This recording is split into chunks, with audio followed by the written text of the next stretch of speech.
حضرت محمد صلی اللہ علیہ وسلم نے 3 بار فرمایا، جو بندہ یہ تسبیح پڑھتا ہے وہ جنتی ہے، جنتی ہے، جنتی ہے۔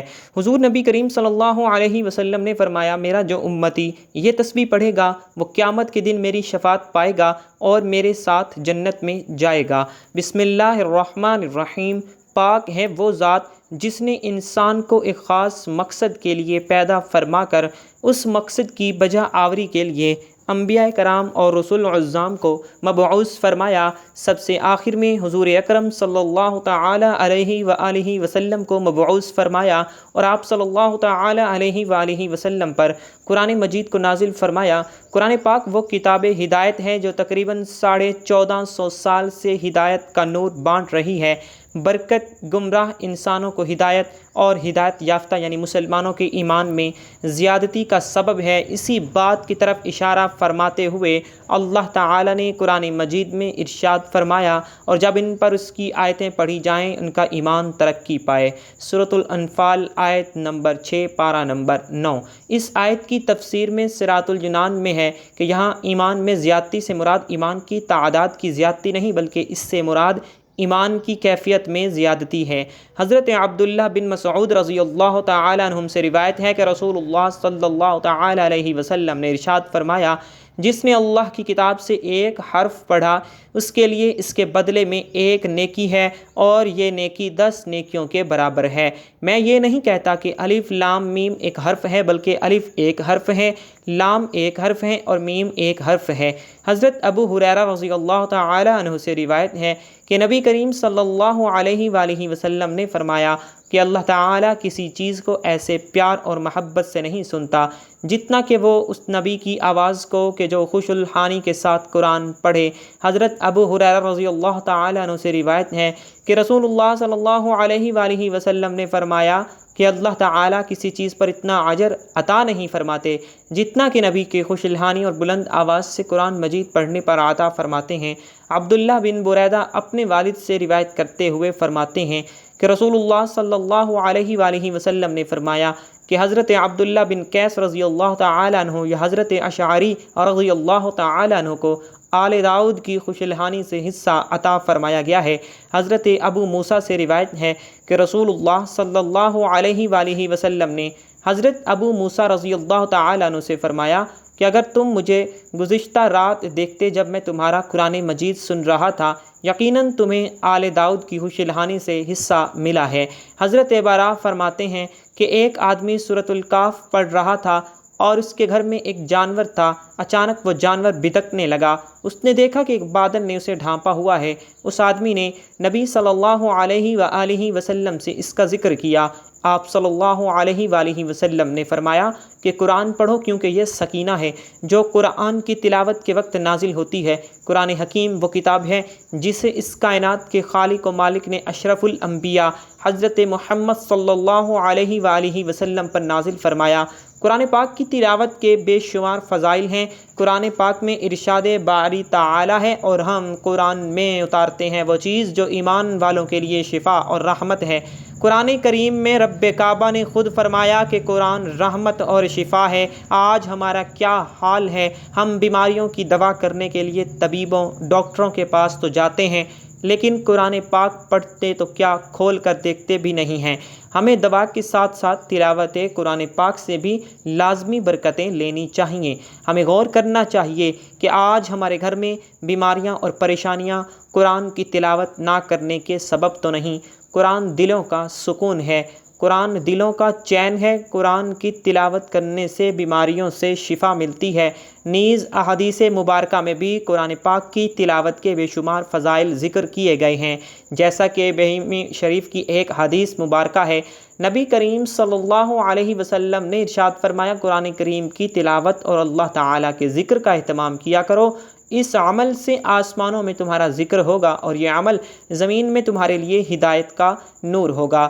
عبادات کے بعد ذکر کا حکم دینے میں حکمت الہی شاید یہ ہے کہ ادائیگی عبادت میں اگر کوئی نقص پیدا ہو گیا ہو یا شیطانی وسوسے آئے ہوں تو ذکر کر کے ساتھ ان کا علاج اور امداد ہو جائے۔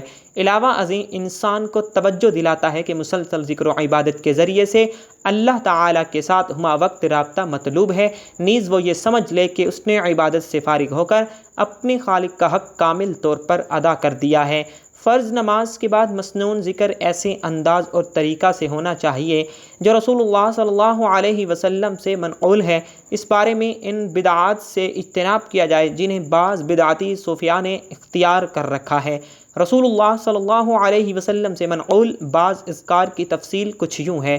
سیدنا ثوبان رضی اللہ تعالیٰ عنہ سے روایت ہے کہ رسول اللہ صلی اللہ علیہ وسلم جب نماز سے فارغ ہوتے تو 3 بار استغفر اللہ کہتے اور پھر یہ دعا پڑھتے: اللہم انت السلام ومنک السلام تبارکت یا ذا الجلال والاکرام۔ اے اللہ تو سلامتی والا ہے اور سلامتی تیری ہی طرف سے ہے، اے جلال اور عزت والے تو برکت والا ہے۔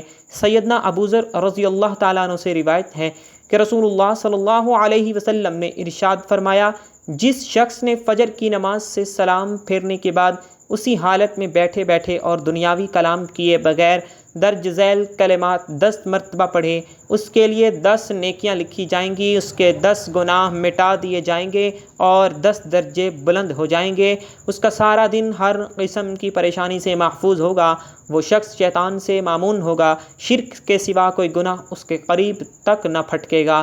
کلمات یہ ہیں: لا الہ الا اللہ وحدہ لا شریک لہ لہ الملک ولہ الحمد یحیی ویمیت وہو علی کل شیء قدیر۔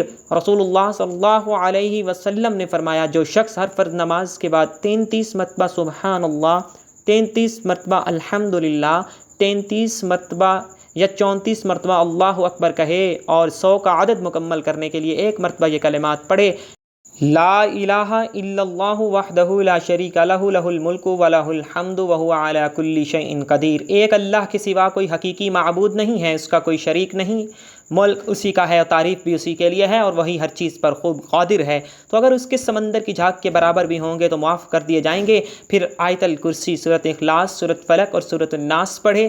رسول اللہ صلی اللہ علیہ وسلم نے فرمایا: جو شخص ہر نماز کے بعد آیت الکرسی پڑھے گا تو اس کے جنت میں داخل ہونے کے لیے موت کے سوا اور کوئی شے رکاوٹ نہ ہوگی۔ ایک اور روایت میں یوں ہے: وہ شخص دوسری نماز تک اللہ تعالیٰ کی حفاظت میں رہے گا۔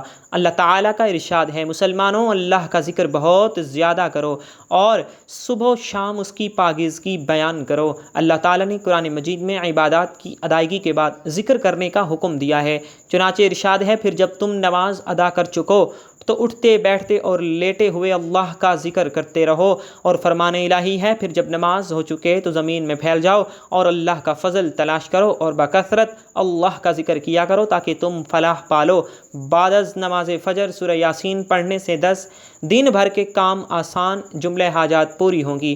بعد ازاں نماز ظہر سورہ فتح پڑھنے سے دشمنوں اور حاسدوں کے شر سے محفوظ رہے گا۔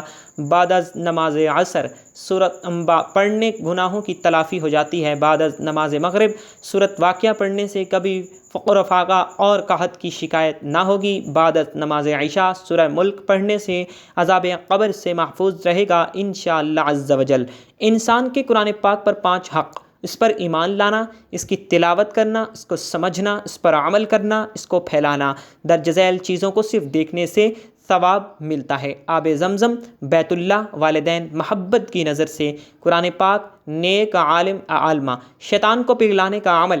حضور نبی کریم صلی اللہ علیہ وآلہ وسلم نے ارشاد فرمایا: جب بندہ تسمیہ پڑھتا ہے تو شیطان یوں پگھلتا ہے جیسے آگ میں شیشہ، یعنی جب آدمی تسمیہ پڑھتا ہے تو تکبر جیسی بری شے ختم ہو جاتی ہے، آدمی کا خیال اللہ کی طرف چلا جاتا ہے اور توجہ الی اللہ ہی کی کامیابی کا زینہ ہے۔ حضرت انس بن مالک رضی اللہ تعالیٰ عنہ سے روایت ہے کہ ایک دن ہم رسول اللہ صلی اللہ علیہ وسلم کے پاس بیٹھے ہوئے تھے کہ آپ نے فرمایا: ابھی تمہارے پاس ایک جنتی شخص آنے والا ہے۔ تھوڑی دیر بعد ایک انصاری صحابی مسجد میں داخل ہوئے جن کی داڑھی سے وضو کا پانی ٹپک رہا تھا اور انہوں نے اپنے بائیں ہاتھ میں جوتے اٹھا رکھے تھے۔ دوسرے دن بھی نبی صلی اللہ علیہ وسلم نے یہی فرمایا اور وہی صحابی اسی طرح آئے۔ تیسرے دن بھی آپ صلی اللہ علیہ وسلم نے یہی بشارت دی اور وہی انصاری صحابی تشریف لائے۔ جب نبی صلی اللہ علیہ وسلم مجلس سے اٹھے تو حضرت عبداللہ بن عمر بن العاص رضی اللہ تعالیٰ عنہما ان انصاری صحابی کے پیچھے ہو لیے اور ان سے کہا، میرے اور میرے والد کے درمیان کچھ ناراضگی ہو گئی ہے، اس لیے میں نے 3 دن تک گھر نہ جانے کی قسم کھا لی ہے، کیا آپ مجھے اپنے گھر میں ٹھہرنے دیں گے؟ انصاری صحابی نے انہیں اپنے گھر میں ٹھہرنے کی اجازت دے دی۔ حضرت عبداللہ بن عمر رضی اللہ تعالیٰ عنہما بیان کرتے ہیں کہ میں نے 3 راتیں ان کے ساتھ گزاری، لیکن انہیں رات میں کوئی خاص عبادت کرتے نہیں دیکھا۔ وہ صرف یہ کرتے تھے کہ جب بستر پر کروٹ بدلتے تو اللہ کا ذکر کرتے اور صبح فجر کی نماز کے لیے اٹھ جاتے۔ میں نے ان کے منہ سے ہمیشہ اچھی باتیں ہی سنی۔ جب 3 دن گزر گئے تو میں نے ان سے پوچھا، میں نے آپ کو کوئی خاص عمل کرتے نہیں دیکھا، پھر رسول اللہ صلی اللہ علیہ وسلم نے آپ کے لیے 3 بار جنت کی بشارت کیوں دی؟ انصاری صحابی نے جواب دیا، میرا عمل وہی ہے جو آپ نے دیکھا، لیکن میرے دل میں کسی مسلمان کے لیے کینہ، دغا یا حسد نہیں ہوتا، اور نہ ہی میں اللہ کی دی ہوئی نعمت پر کسی سے جلن محسوس کرتا ہوں۔ حضرت عبداللہ بن عمر رضی اللہ عنہما نے کہا، یہی وہ چیز ہے جس نے آپ کو یہ مقام دلایا، اور یہ ہر کسی کے بس کی بات نہیں۔